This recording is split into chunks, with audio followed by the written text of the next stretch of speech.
السلام عليكم، مرحبا بكم في فيديو جديد. اليوم ان شاء الله غنشارك معكم لاطارت او الطورطه بالمذاق ديال الحامض. كتجي لذيذه بزاف ومنعشه، سهله بزاف في التحضير، اقتصاديه، والمكونات ديالها بساطين بزاف، وبالعجينه المكسره اللي غادي تنفعكم بزاف في جميع الطورطات او ليطارت، ناجحه 100% وبلا مجمد. فكنتمنى ان شاء الله تشوفوا معايا الطريقه ديال التحضير، راه كتستحق التجربه. ودائما عجبكم الفيديو ما تنساوش لايكات الفيديو، اشتراك في القناه، تفعلوا زر الجرس باش ان شاء الله يوصلكم كل جديد ديالي.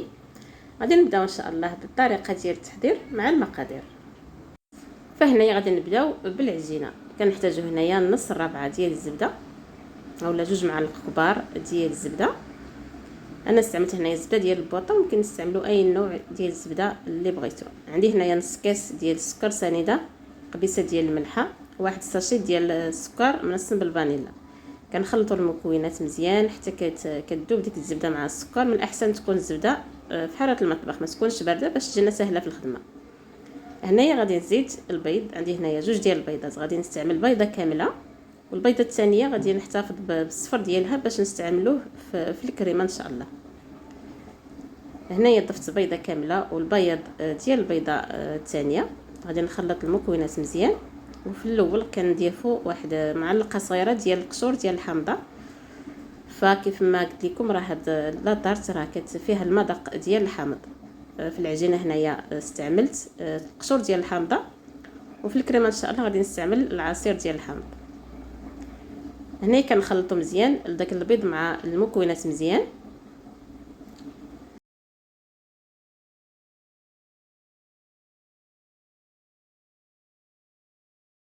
وهنايا غادي نضيفوا في الدقيق. دائما الدقيق خاصو يكون من نوعيه جيده، يكون دقيق ديال الحلويات. عندي هنايا 2 كيسان ديال الدقيق، وغادي نزيد واحد الخماره ديال الحلويات 8 غرام. غادي ندوز كلشي في الصفايه، غادي نغربل كلشي.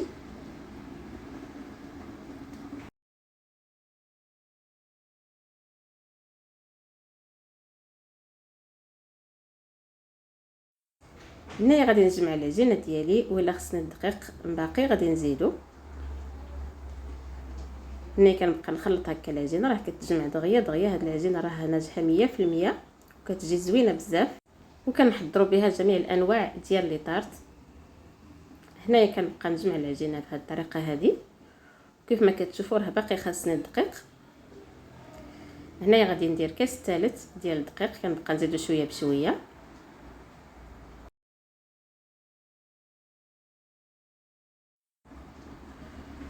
وهنايا كنكمل داك الكاس الثالث.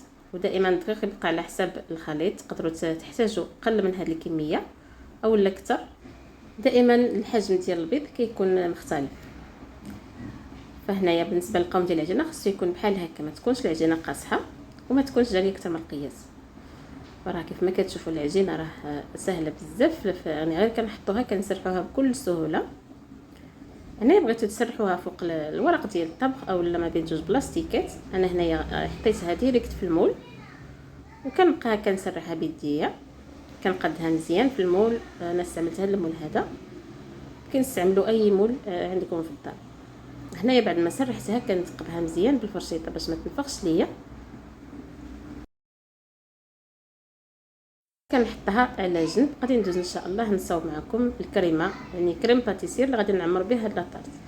دي هنايا نص كاس ديال السكر، غادي نضيف ليه 3 ديال المعالق ديال كريم باتيسير اللي ممكن تعوضوه بالنشا ولا حتى الدقيق كنستعملوه في هاد الكريمه هذه، كيجي زوين. درت 3 ديال المعالق ديال كريم باتيسير، درت داك الصفر ديال البيضه اللي كنت احتفظت بها من قبل، وغادي نزيد 2 كيسان ونص ديال الحليب، حتى 3 ديال الكيسان، من 2 كيسان ونص حتى 3 ديال الكيسان. المهم نص لتر ديال الحليب كنضيفوه في هاد الكميه هذه، هاد المقادير هادو ديال النواشف. هنا كنخلطوا كلشي مزيان في البارد، الحليب يكون بارد، وكنحطوه فوق العافيه متوسطه، وكنبقاو نحركوه حتى كنحصلوا على الكريمه حتى كتجمع بهذه الطريقه هذه. هنا غادي نزيد عليها المعلقه ديال الزبده، كنخلطها مزيان حتى كتذوب ديك الزبده، وكنزيدوا العصير ديال الحامضه. هنايا عصرت الحامضه، فهاد الحامضه اللي عصرت راه فيها الماء، تقريبا فيها 4 كاس ديال العصير. فكنضيفو على هاد الكريمه وكنبقاو نخلطوها مزيان حتى كتخلط مزيان مع الكريمه. هاد الكريمه هادي راه كتجي منعشه بزاف بالحامض.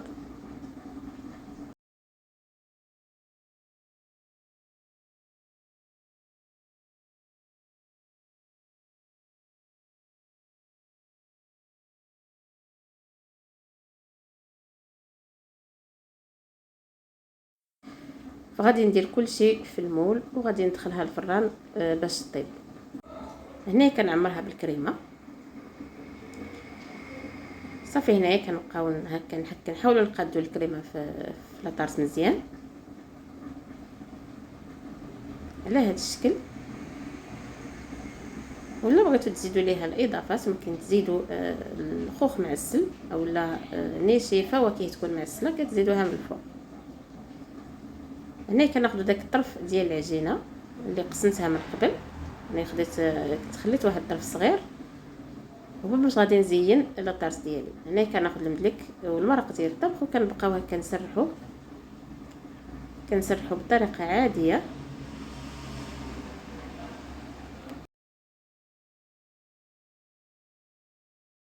وكناخذ الجراره ولا كناخذ شي موس مقطعه ديال البيتزا، اي حاجه ممكن نقطعوا بها العجينه هذه. كنديروا الشرائط بغيتو ديروهم رقاقين ولا بحال هادو، المهم كنقطعوهم بهذا الشكل هذا باش كنزينوا بهم لاطارت من الفوق.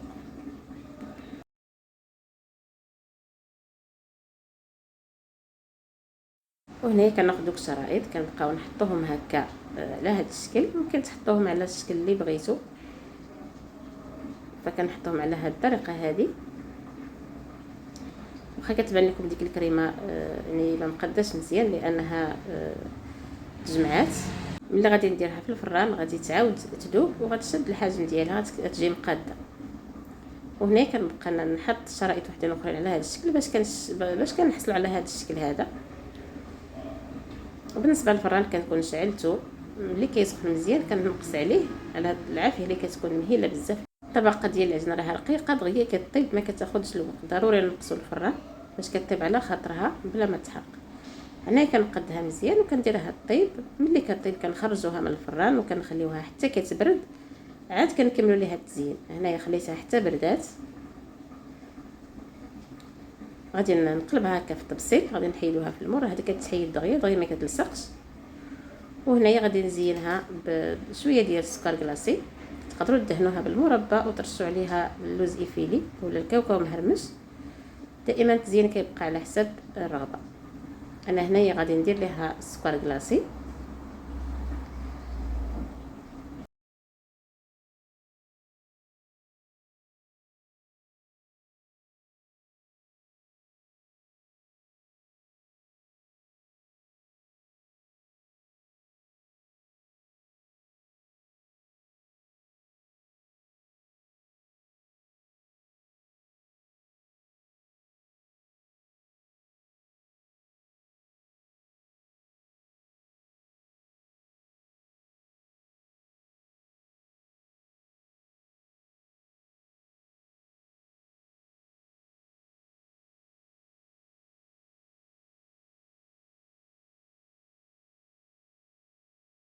وفي الاخير كناخذ طريفات ديال الحامض كنزينها من الفوق باش كتبان بلي هي بالمذاق ديال الحامض.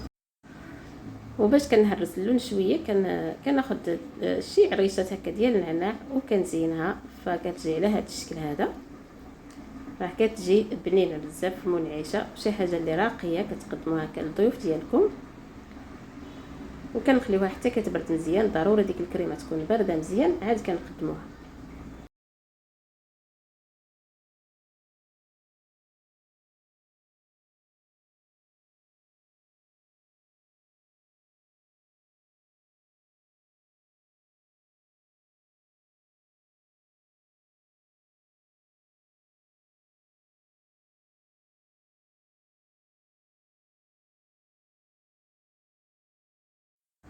وهنايا غادي نقطع معكم الطريف باش تشوفوها كيفاش كتجي طبقات من الداخل.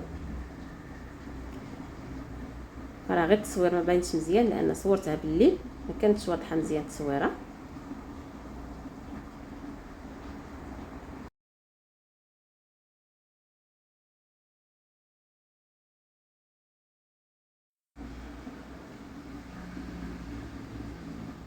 وكتجي على هذا الشكل هذا. كنتمنى ان شاء الله هذه الوصفه هذه تجربوها، راه زوينه بزاف وكتستحق التجربه وسهله في التحضير واقتصاديه، ما كتاخذش بزاف ديال المكونات وما كتاخذش الوقت نهائيا.